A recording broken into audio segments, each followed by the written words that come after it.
a través de sus elementos básicos como resistencia, inductancia y se representa el circuito magnético pues también a través de la reluctancia y de la inducción magnética. Algo importante que teníamos que tener en cuenta en los transformadores de corriente, al igual que en los de potencial, es que dependiendo del fabricante son las normas que le vamos a aplicar. Entonces, si es fabricante americano, las normas que lo rigen son las 65713 y ella establece dos elementos importantes, que es el factor de corrección de la relación, que es el factor que les decía que es el que me va a permitir a mí multiplicar la relación nominal para obtener la relación verdadera. En este caso, la relación verdadera es la relación entre la corriente primaria y la corriente secundaria, y la relación nominal es la relación entre el número de espiras secundario y el número de espiras primario. Considerando que el número de espiras primario siempre va a ser 1 y que la corriente secundaria también es normalizada por las normas, en el caso de los transformadores de corriente americanos siempre va a ser 5. El error en los transformadores de corriente, según las normas americanas, se mide desde el punto de vista secundario. Entonces va a ser la corriente primaria referida al secundario menos la corriente secundaria entre la corriente secundaria por 100. Esta diferencia de corriente, la primaria referida al secundario menos la corriente secundaria, no es otra cosa que la corriente de magnetización del transformador. Y entonces el error lo podemos reflejar como la corriente de magnetización entre la corriente secundaria, o utilizando el factor de corrección de la relación, el error lo podemos calcular como el factor de corrección de la relación menos 1%. Idealmente, el RCF debería ser igual a 1. Entonces, si eso es igual, el error ideal debería ser 0. ¿Sí? Hay otro factor que considera el error que se puede producir al pasar del primario al secundario, pero que toma en cuenta no solo el error en magnitud, sino que va a tomar en cuenta el error en ángulo, y ese es el factor de corrección del transformador, que no es otra cosa que el factor por el cual voy a multiplicar la potencia de un vatímetro que yo coloque a la salida del transformador de corriente para obtener la potencia verdadera. Y ese factor me va a permitir a mí relacionar el factor de corrección de la relación, que es el error en magnitud, y el ángulo. Entonces, eso me va a dar esta característica, el RCF menos el TCF, entre TCF por el tangente de θ, donde θ es el ángulo de desfasaje entre el voltaje y la corriente, y beta es el ángulo o es el error en ángulo que se comete al pasar de tener el transformador primario ideal, el transformador ideal entre un transformador real. Esta característica de beta me va a permitir a mí crear unas curvas llamadas las curvas de paralelogramo, y esas curvas del paralelo están definidas en función de la clase del transformador. Y las clases, al igual que en los transformadores de potencial, hay 3, según las normas ANSI, hay 3 clases, la 03, la 06 y la 1.2. Esas clases, ¿a qué se refieren las clases, por cierto?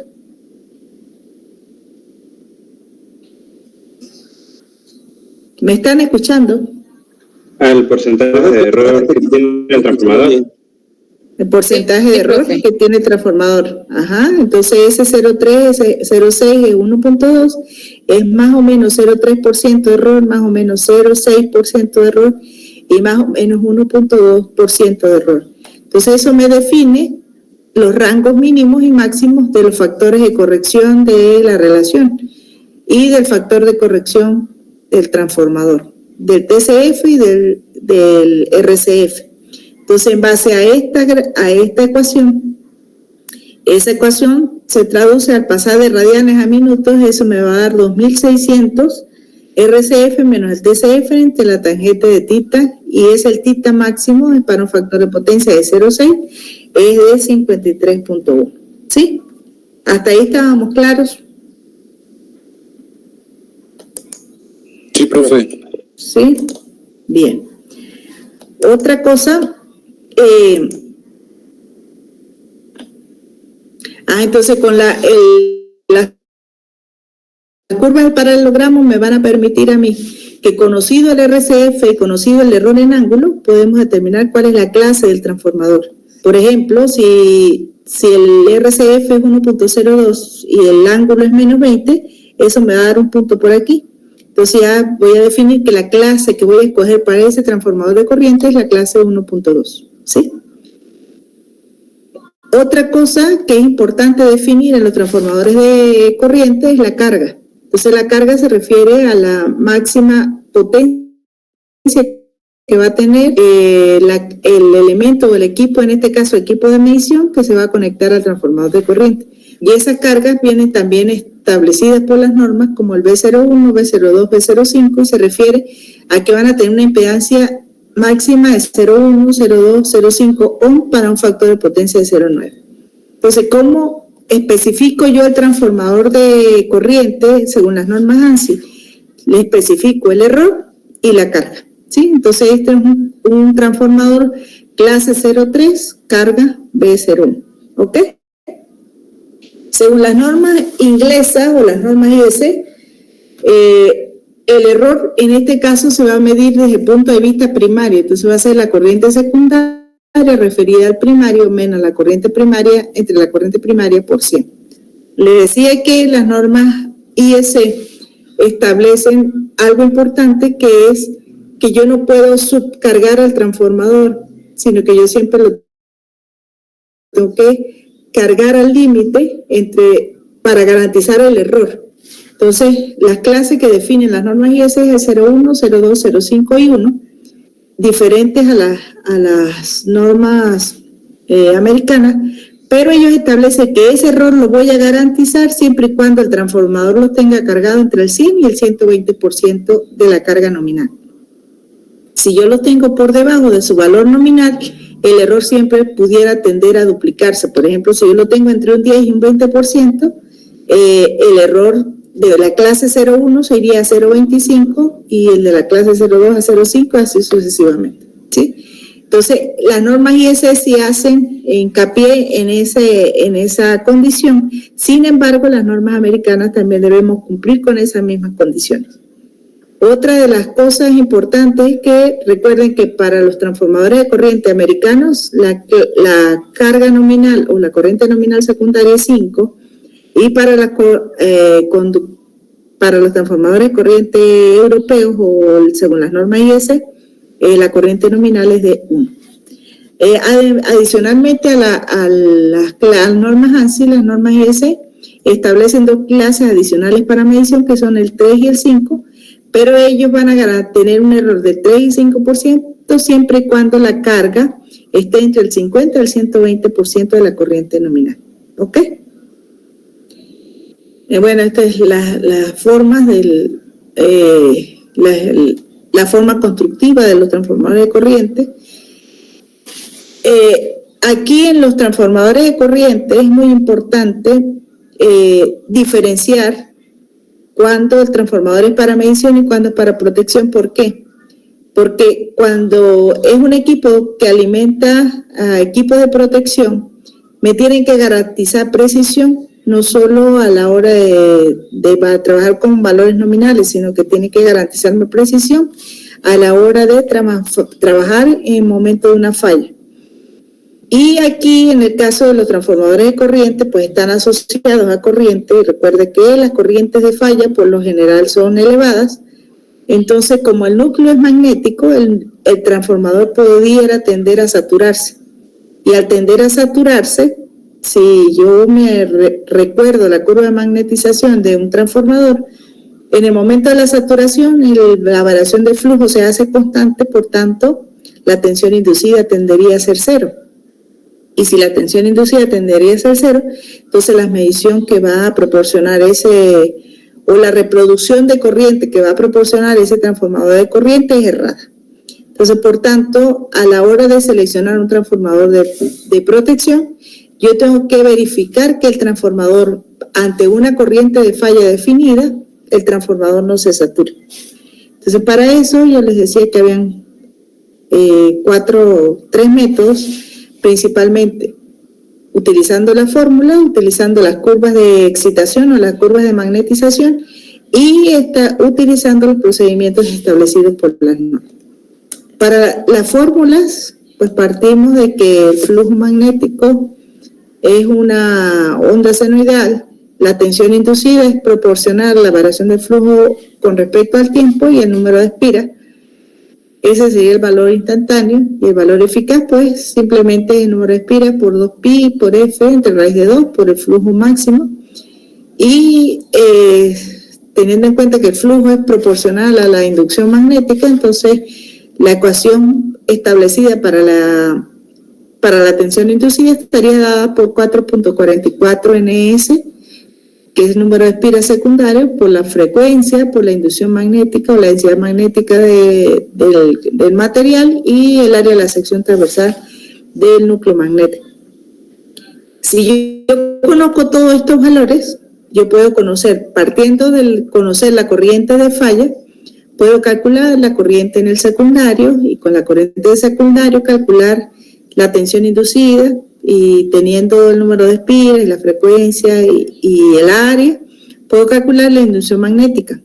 Si esa densidad magnética es mayor que la densidad magnética de saturación del hierro o del núcleo magnético, indicaría que el transformador se satura para el valor de corriente definido. Entonces, en ese caso, esa es la ecuación más fácil de aplicar, pero a veces no conocemos los detalles de construcción del transformador de corriente, entonces por tanto no la podemos aplicar tan directamente. Lo que sí normalmente conocemos, y si no lo conocemos, el fabricante no me lo da, yo puedo hacer un ensayo en vacío y determinar la curva de magnetización del transformador. Entonces, como ese es un elemento que yo lo puedo conocer, ya sea del fabricante o por un ensayo, entonces es una forma fácil de determinar si el transformador se satura conociendo las curvas de magnetización. El método más sencillo es el de un proceso iterativo, calcular el error, y para ello primero conocemos la corriente de falla. Con la corriente de falla calculamos la corriente primaria referida al secundario, o asumimos idealmente que la corriente secundaria es igual a la corriente primaria referida al secundario, calculamos la tensión inducida, conociendo la impedancia secundaria del transformador, la impedancia de los conductores con los que conecto el equipo y la impedancia de la carga.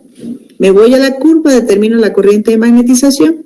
Una vez que determine la corriente de magnetización, calculo el valor real de la corriente secundaria, porque ya conozco la IPS, conozco la I de magnetización, y calculo el error. Si el error da muy pequeñito,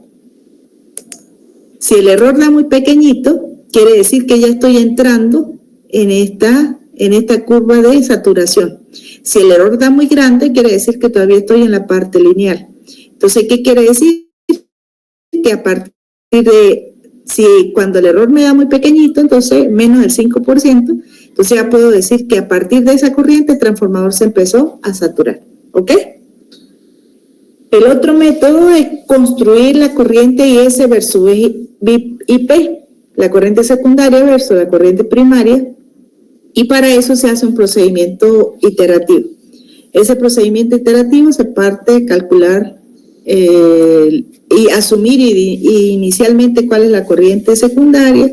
Se hace lo mismo que acá arriba, se calcula la tensión inducida, de la curva de magnetización calculamos la corriente de magnetización, con eso calculamos la IPS, referimos la IPS al primario y vamos construyendo la curva de magnetización, la curva IS versus IP, que debería darme una curva similar a la curva de magnetización. Y el otro método, utilizando las curvas de magnetización, es lo sugerido por las normas. Las normas ANSI establecen que si yo paso una tangente por cada una de las curvas de la curva de magnetización, voy a conseguir fácilmente cuál es el punto de voltaje a partir del cual el transformador se empieza a saturar. Y si conozco el voltaje, pues conozco la corriente de magnetización.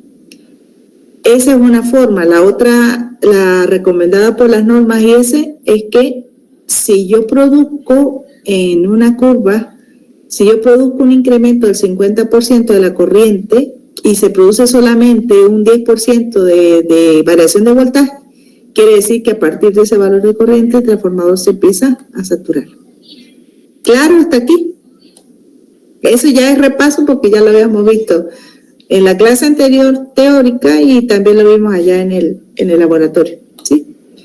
Y el último es los procedimientos seguidos por las normas que establecen que no es que el transformador se va a saturar, ahí no vamos a verificar si el transformador se satura o no, sino simplemente si seguimos esas recomendaciones, estamos garantizando que el transformador no se va a saturar. En este caso, las normas ANSI requieren que el transformador no exceda un error determinado para corrientes secundarias de 20 veces la I nominal. ¿Cuánto es la corriente nominal según las normas ANSI?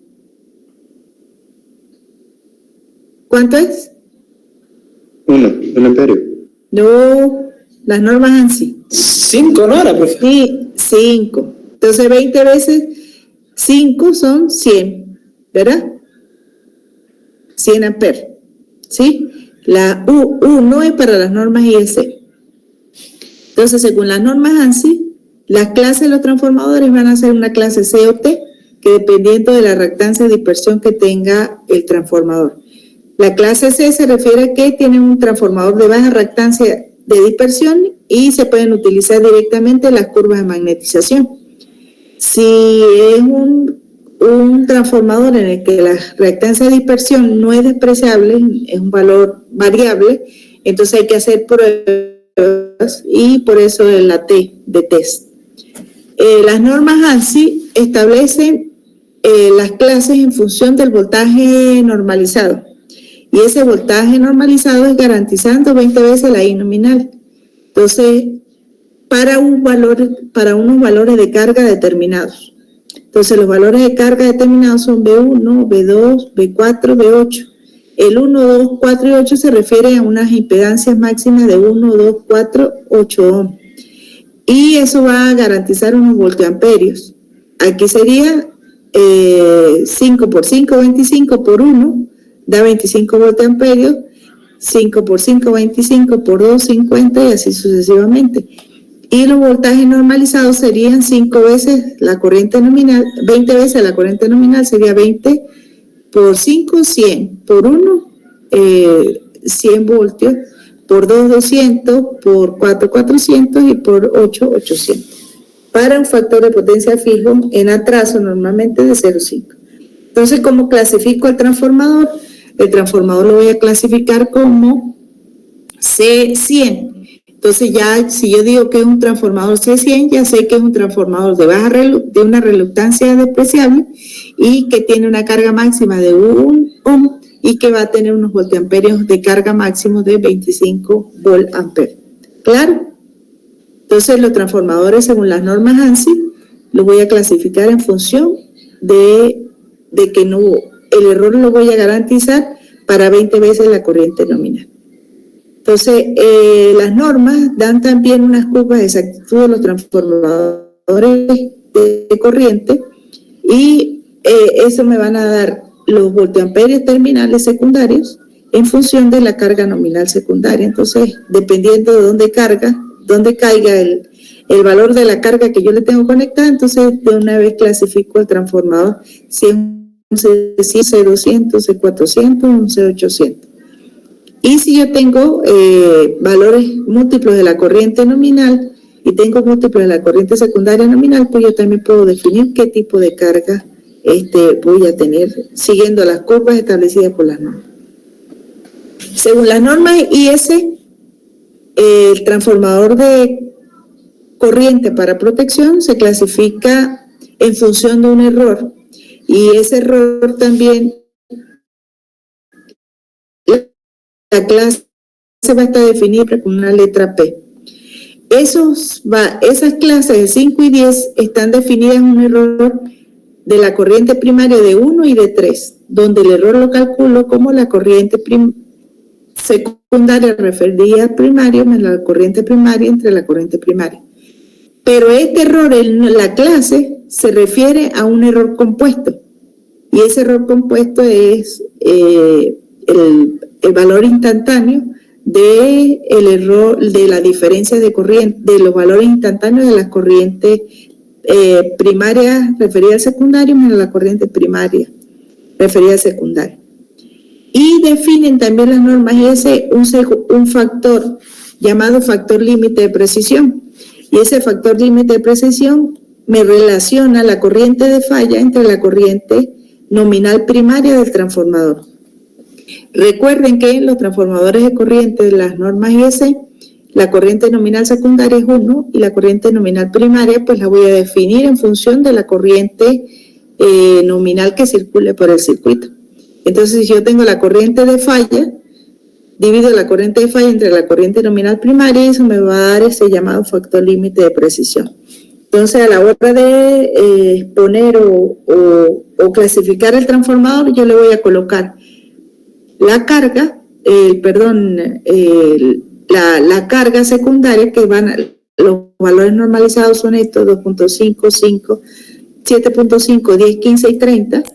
Luego hay la clase, que es 5P o 10P. Y por último, el último numerito que aparece en esa clasificación o en esa expresión para definir el transformador de corriente para protección es el factor límite de precisión. ¿Ok? Esos son los tres métodos. Entonces, los transformadores de corriente de manera general los podemos clasificar en clase 01, 02, 03, 05, 06, 1.2, de 3 a 5 y dependiendo de la clase, son para medición o son para protección. ¿Cómo conectamos los transformadores de corriente? Los podemos conectar en estrella y los podemos conectar en delta. Siempre tenemos que garantizar la polaridad. Y lo que yo les decía, que la polaridad siempre va a ser el punto de entrada de la corriente y el punto de salida de la corriente, como yo lo indique en el transformador. Esta es la polaridad. Entonces, si yo conecto el transformador de corriente en estrella, me va a definir, voy a definir un valor de tensión y lo voy a definir para una determinada carga, igual que si los conecto en delta. Ya les digo cómo. Si aquí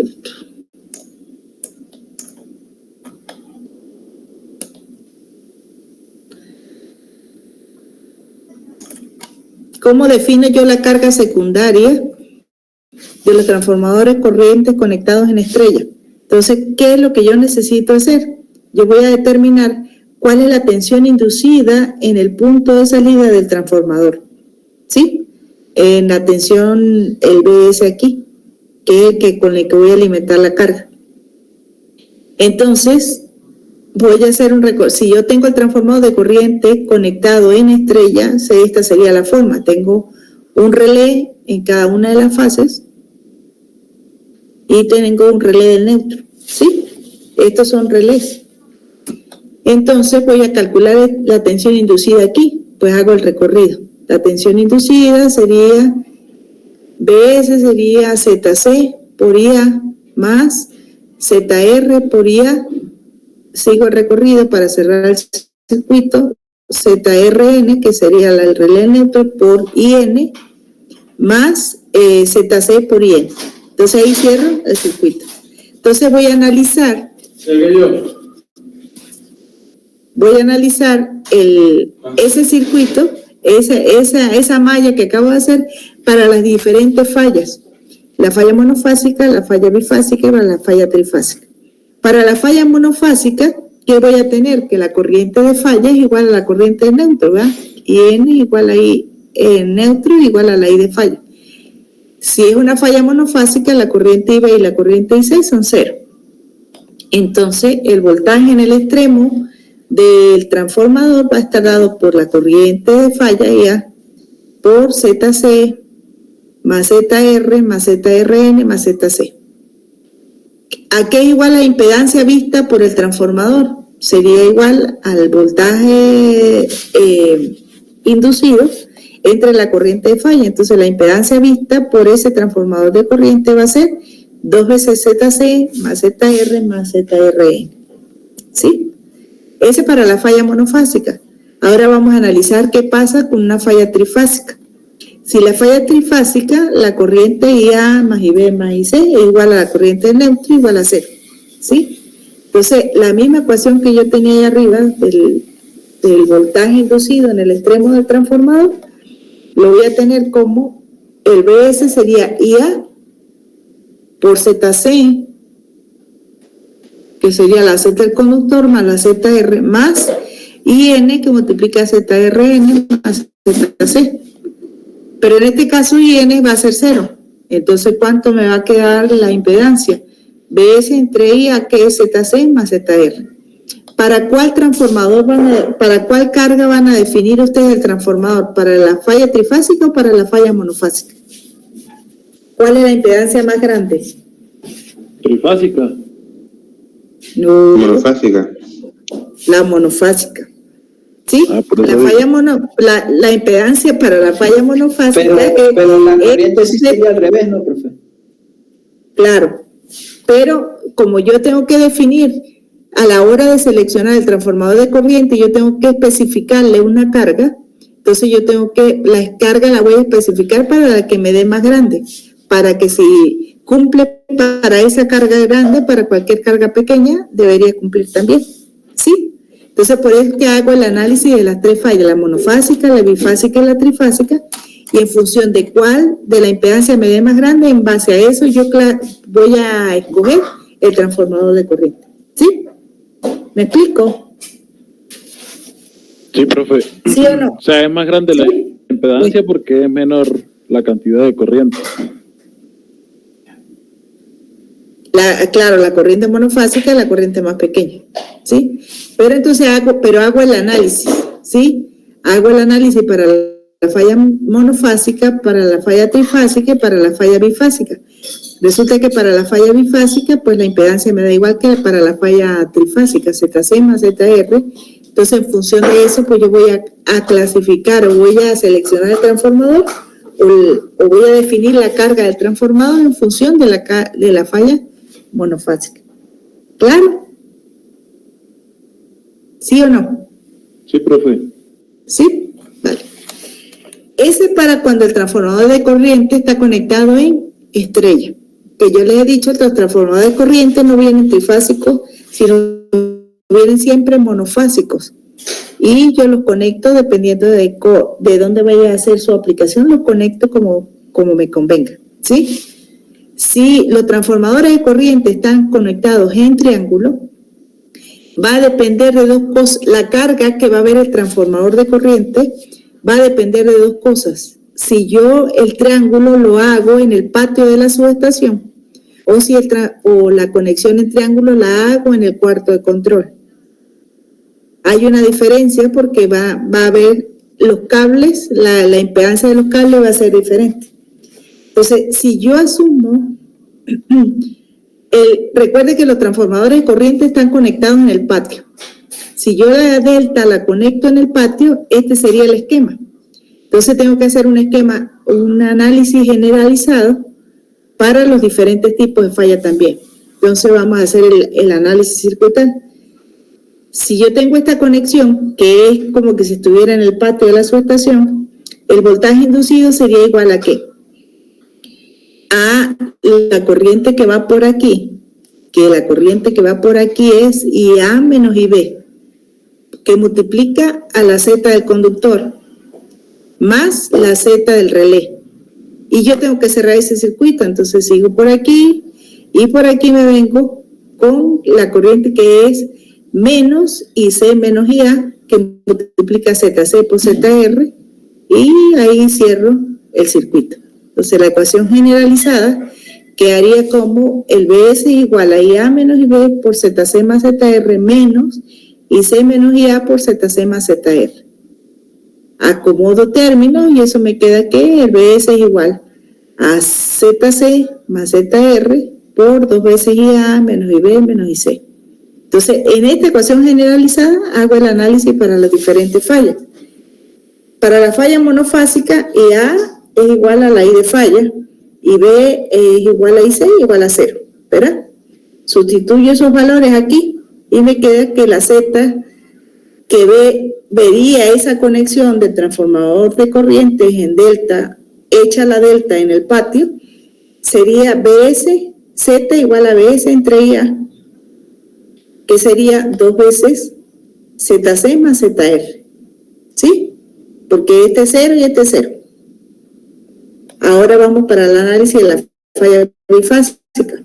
La falla bifásica y B es igual a menos IA y C es igual a 0. Sustituyo los valores en la ecuación general y me queda que Z es igual a 3 veces ZC más ZR. Hasta ahora, ¿quién va ganando? La falla bifásica, ¿verdad? Que me da 3ZC más ZR. Y hago lo mismo para la falla trifásica. IA más IB más IC igual a 0. Quiere decir que IA es igual a menos IB menos IC. Sustituyo esto aquí en la ecuación. Menos IB menos IC IA. Me queda que esto es 3 veces IA. 3 veces IA por ZC más ZR. Entonces, en este caso, la falla trifásica y la bifásica dan igual. Entonces, ahora, ¿con cuál impedancia voy a definir yo el transformador? Lo voy a definir para la falla bifásica o trifásica, es decir, para Z igual a 3 veces Z del conductor más la Z del relé. ¿Me explico? ¿Claro? ¿Sí? Sí, profe. Ok. Eso es cuando la conexión del transformador la hago en el patio. Si la conexión del transformador de corriente en triángulo la hago en el cuarto de control, observen que la unión la hago es aquí. Y hago un análisis similar al que hice hace rato. Voy a considerar el voltaje inducido en la salida del transformador, hago el recorrido. BS sería IA por ZC más IA menos IB por ZR, sigo por aquí, menos IC menos IA por ZR, sigo por aquí, más IA por ZC. Entonces la ecuación general quedaría como IA por ZC más IA menos IB por ZR menos IC menos IA por ZR. Se me comí ese pedacito. ¿Sí? Este pedacito que va aquí. Más IA por ZC. Y entonces la ecuación general me quedaría de esta forma. Hago los mismos análisis para la falla monofásica, la bifásica y la trifásica. Y aquí resulta que el valor más grande que me da también es para la falla bifásica. Entonces yo voy a definir el transformador en función de la impedancia que ve el transformador cuando hay una falla bifásica o una falla trifásica. ¿Quedó claro? Sí, profe. ¿Por qué es importante? ¿Por qué es importante definir la carga secundaria? Porque en función de esa carga secundaria es que yo voy a definir esto que va acá. La carga máxima que va a tener el transformador de corriente. ¿Sí?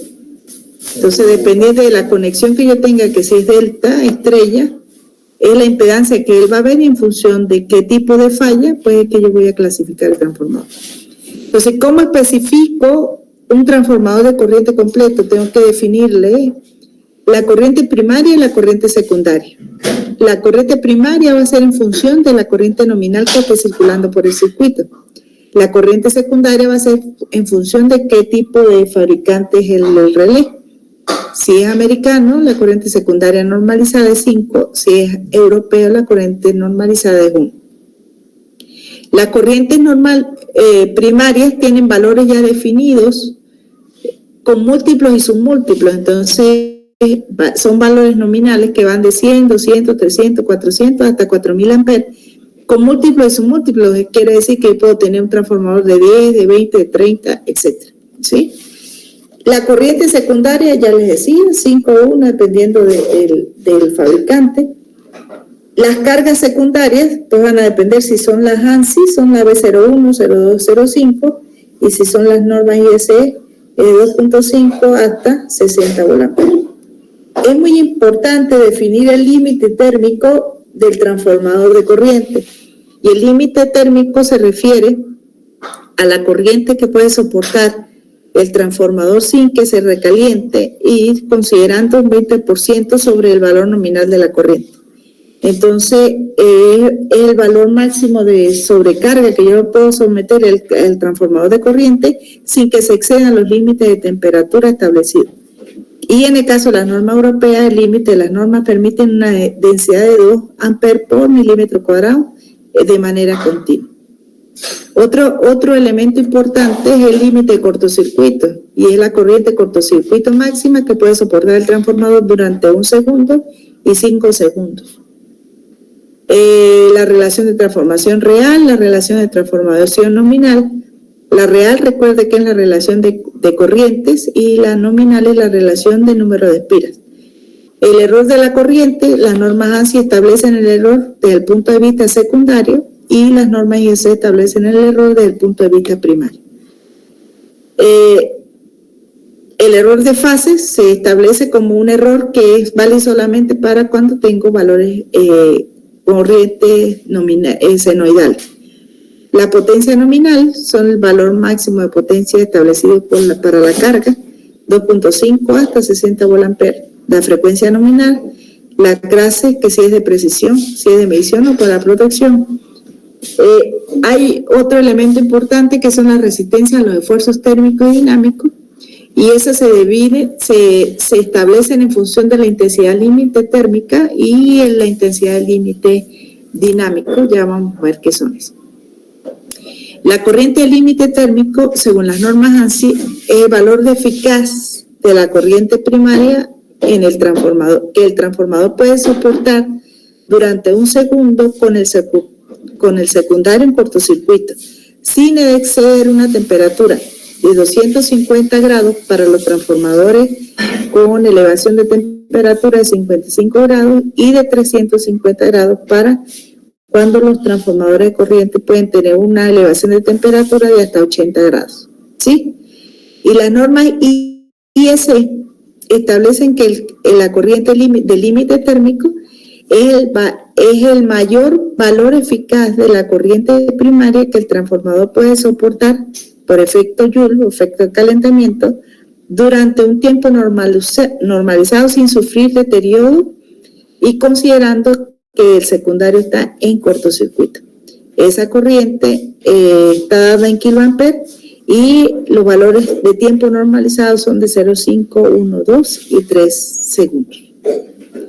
Esta es la corriente de límite térmico. La corriente de límite dinámico se refiere, según las normas ANSI, es el valor eficaz de la componente alterna de la onda de corriente primaria completamente desplazada. ¿A qué se refiere eso?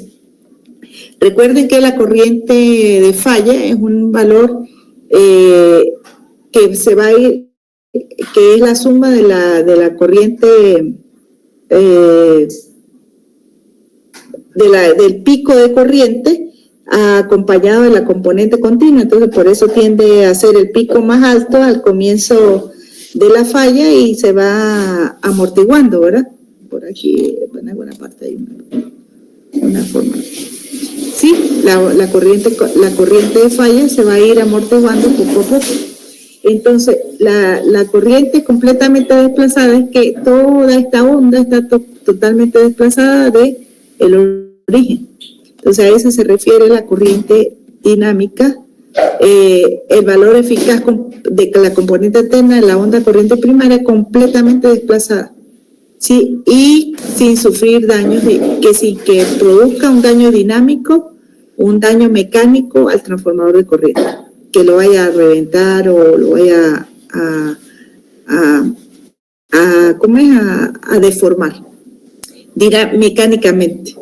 Y las normas IEC establecen que el valor del límite dinámico es el valor pico de la corriente primaria del transformador que puede soportar por efecto mecánico sin sufrir deterioro con su circuito secundario cortocircuito. Y esa corriente es 2 por raíz de 2 la I eficaz, o sea, es 2.83, la I eficaz. Entonces, la I eficaz va a ser, que es la corriente térmica. Entonces, la corriente dinámica normalmente se considera como 2.55 veces la corriente térmica, que la definimos aquí adelante, ¿sí? Entonces, esos son valores importantes que definen los transformadores de corriente, ya sea para medición o para protección. ¿Qué debe tener la placa característica del transformador de corriente? Tiene que tener el tipo de norma a la que le rige, el nombre del constructor, el número de serie, la corriente nominal, la frecuencia, la potencia de precisión, la tensión más elevada de la red, el nivel básico de aislamiento. Recuerden que yo siempre les he dicho que el NBA, todos los equipos, cualquier equipo en un sistema de potencia tiene que tener su nivel básico de aislamiento. Y se refiere a la tensión máxima que puede soportar el equipo sin que se deteriore su aislamiento. Y normalmente es un 20% por arriba de la tensión nominal de la red para la cual está diseñado ese equipo, ¿sí? El tipo de instalación, si es para la intemperie, si es para interiores, y dónde va a estar ubicado, porque también importa las alturas donde se va a colocar. Si está no es lo mismo instalar un equipo en Cuchillas que instalar un equipo a nivel de la playa, ¿sí?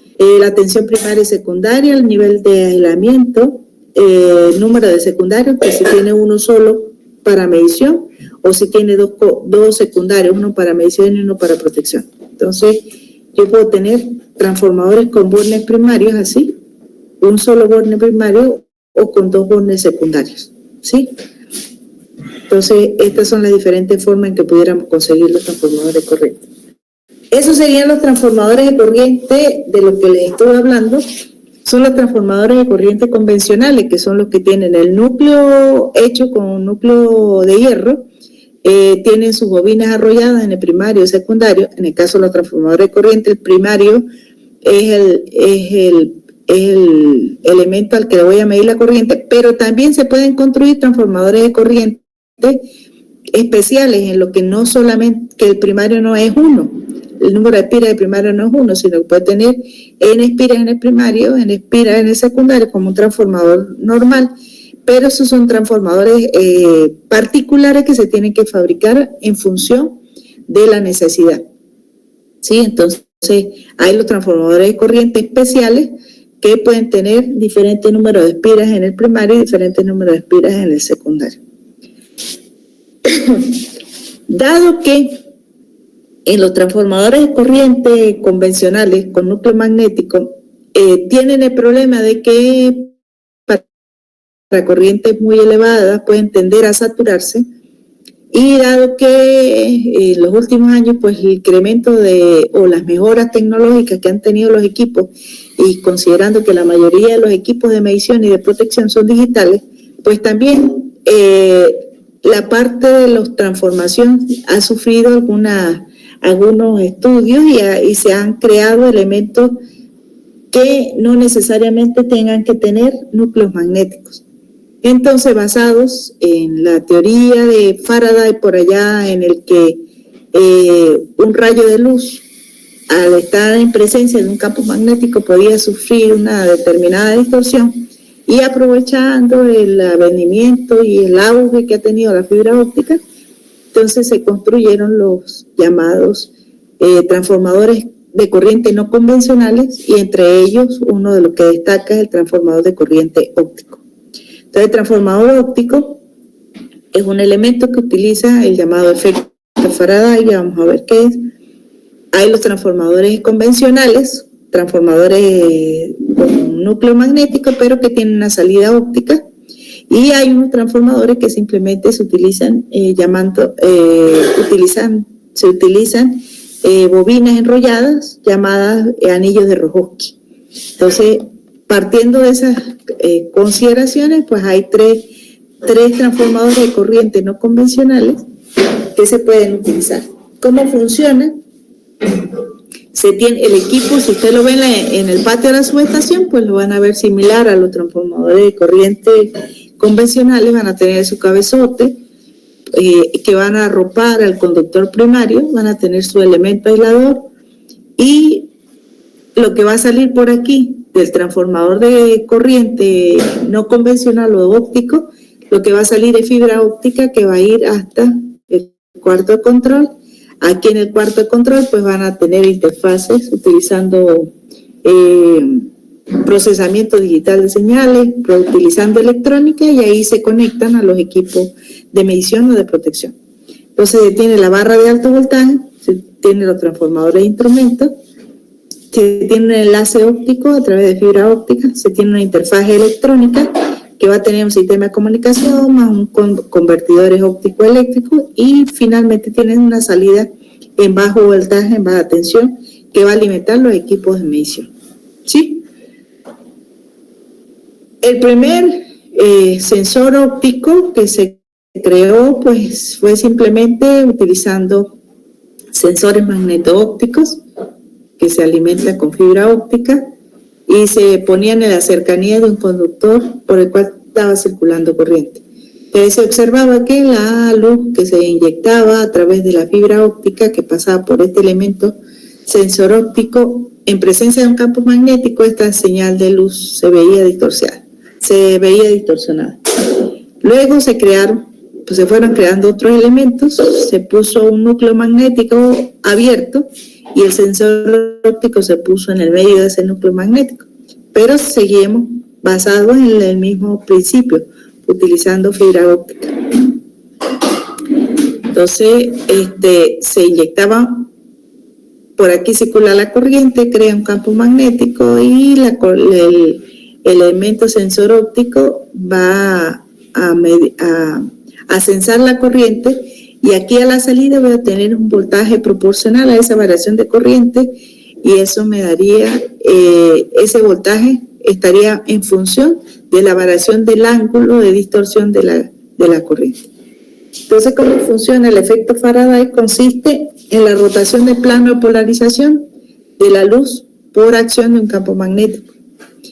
El ángulo de rotación va a depender directamente de la intensidad de campo magnético y de la longitud que recorra la luz polarizada. ¿Sí? Entonces, el ángulo de rotación viene dado por una constante llamada constante de Verdet, que es una característica propia del material con que se construye el núcleo por donde pasa la fibra, la intensidad de campo magnético y el diferencial de longitud del recorrido que haga la longitud de la señal.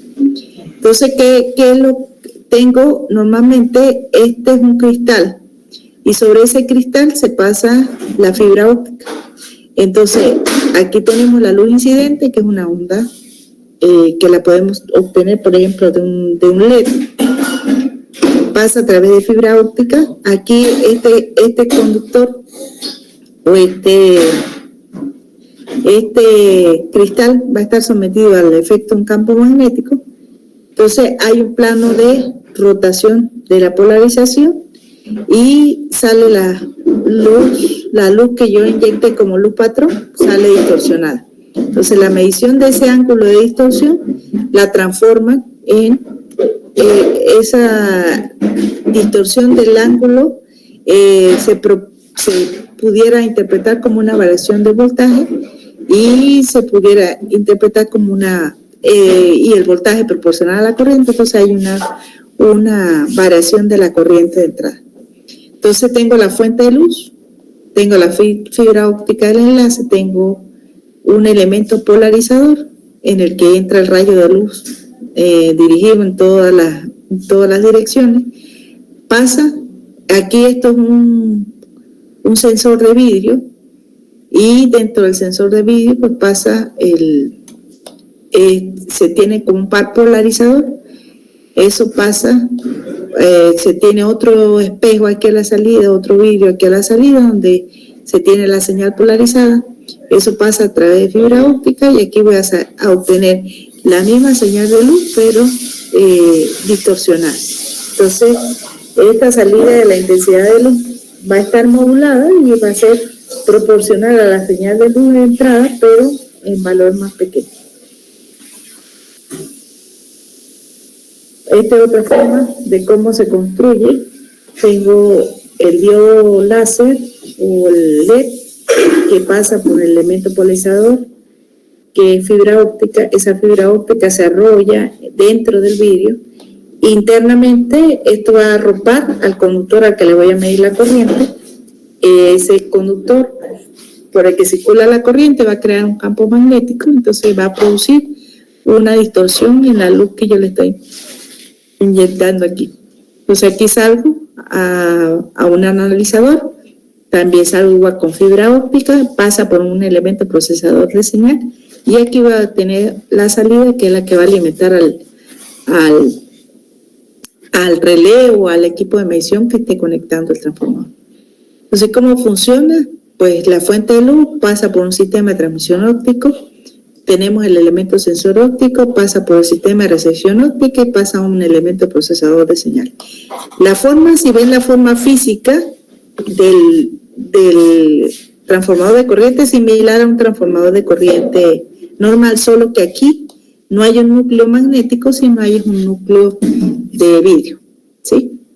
Entonces, ¿de qué material se hace ese material? Pues depende del tipo de...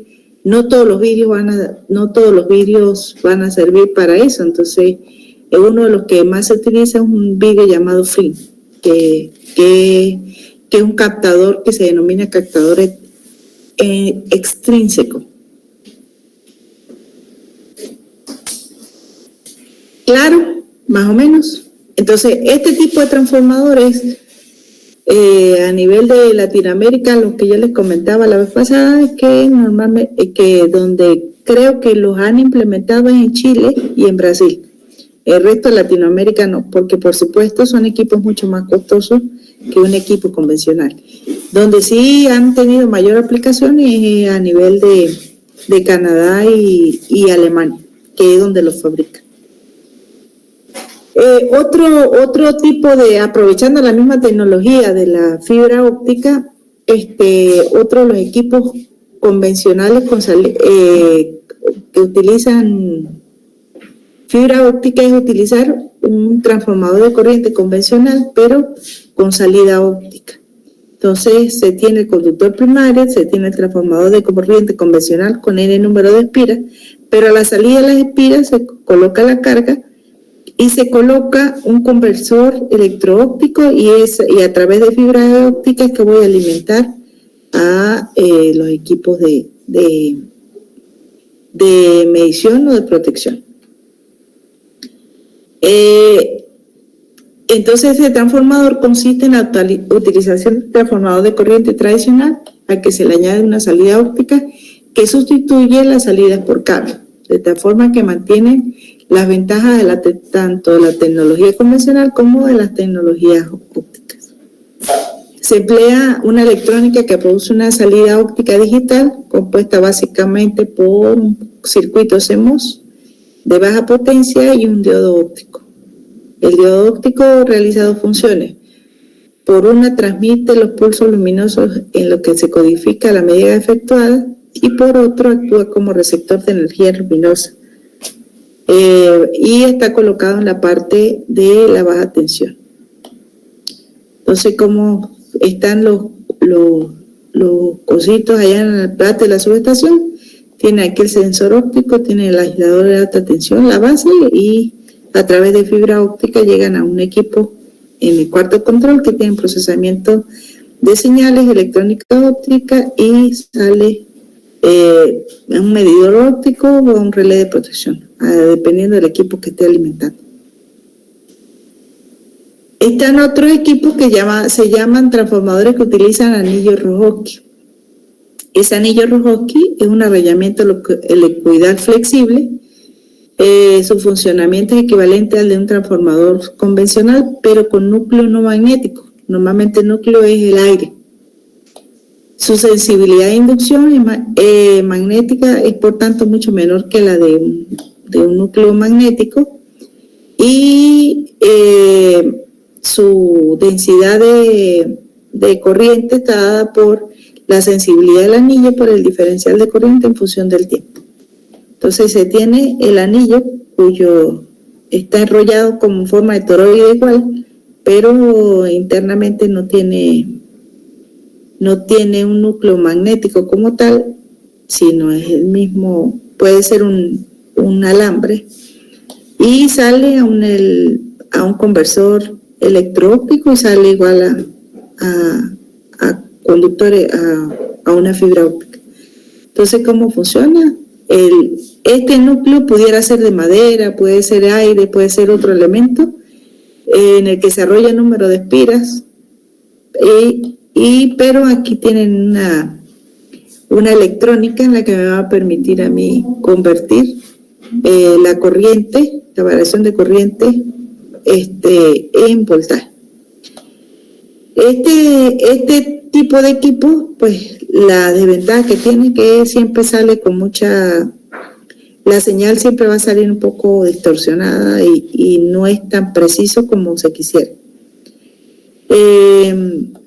Entonces, este tipo de equipo se puede tener una salida proporcional a la corriente que pasa a través del núcleo y la tensión de salida es integrada a través de un amplificador operacional.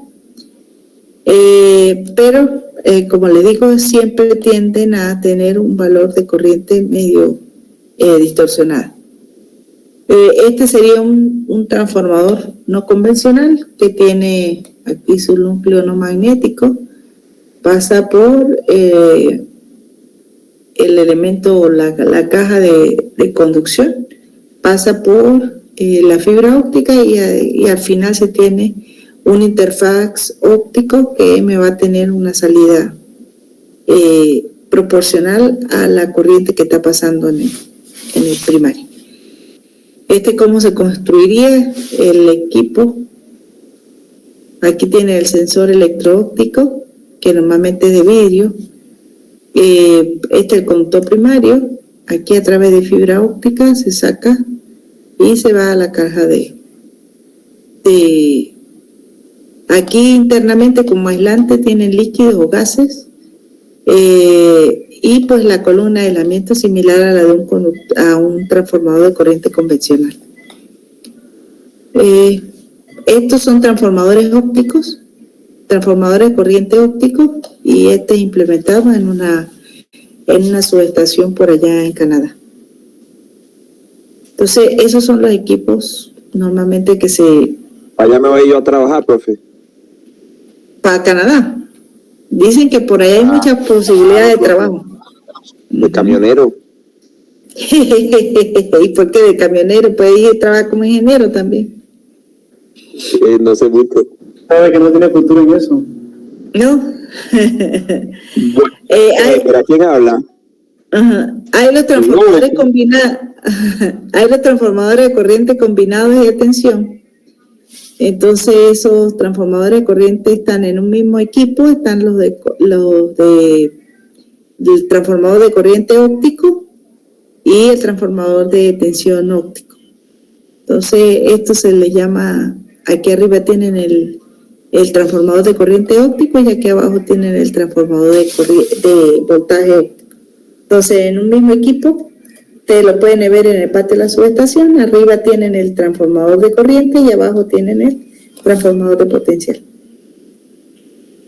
Esas pues son las de las tecnologías más modernas que se están aplicando sobre todo en las subestaciones de media y de media y alta, no de extra alta voltaje, pero sí en las de medio voltaje. Claro, esto es como para que lo conozcan, sepa que existe, pero como le digo, aquí no se han aplicado. Y bueno, uno le pregunta a cualquier persona por ahí, no han trabajado con eso. La parte, sí, ya he hecho varios trabajos, se han hecho varios trabajos de grado, pues analizando esta parte de los transformadores de corriente y transformadores de potencial. Hay pues muchos trabajos hechos en lo que se hace igual como se han hecho con todos los demás equipos, el equivalente circuital, pero hay que hacer el equivalente circuital aparte y hay que hacer el análisis óptico aparte.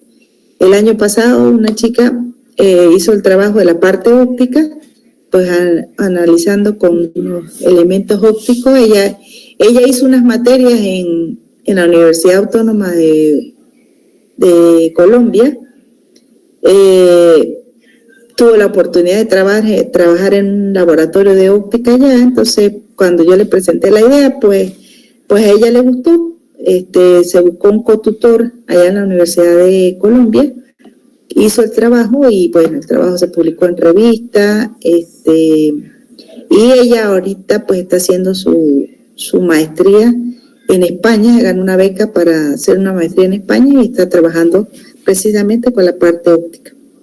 Entonces, bueno, han sido trabajos interesantes y que vale la pena, pues, pero son trabajos de investigación, pues, que los hemos hecho en papel, pero no hemos tenido, yo tenía la idea y se lo planteé alguna vez a los profesores de comunicaciones que tratáramos de hacer un equipito de estos ópticos, pero para bajo voltaje y baja corriente, utilizando cristales convencionales, pero nadie me secundó en la idea, entonces no lo hemos hecho.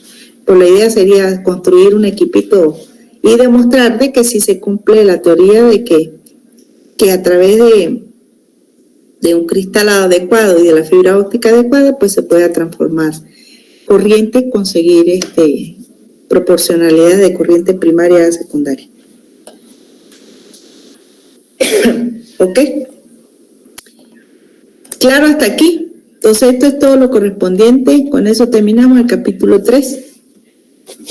Ya estamos listos para presentar el otro examen, que sería el capítulo 2 y capítulo 3.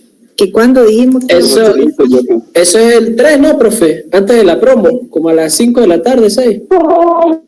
Ajá, el 3 es la promo, ¿no? El otro viernes.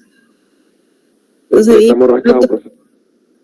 pues si no, pues se van a arrancar después del examen, después que ya hayan sacado 20 en el examen, entonces ya ahí sí pueden ir a emborrachar fino. Así no, es. pues, Así el examen lo podemos hacer el viernes, pero no sé a qué hora, si en la mañana o en la tarde. Ustedes me dicen. como a las 5, ¿no? De 5 a 7. De 5 a 9. A 9. De 5 a 7.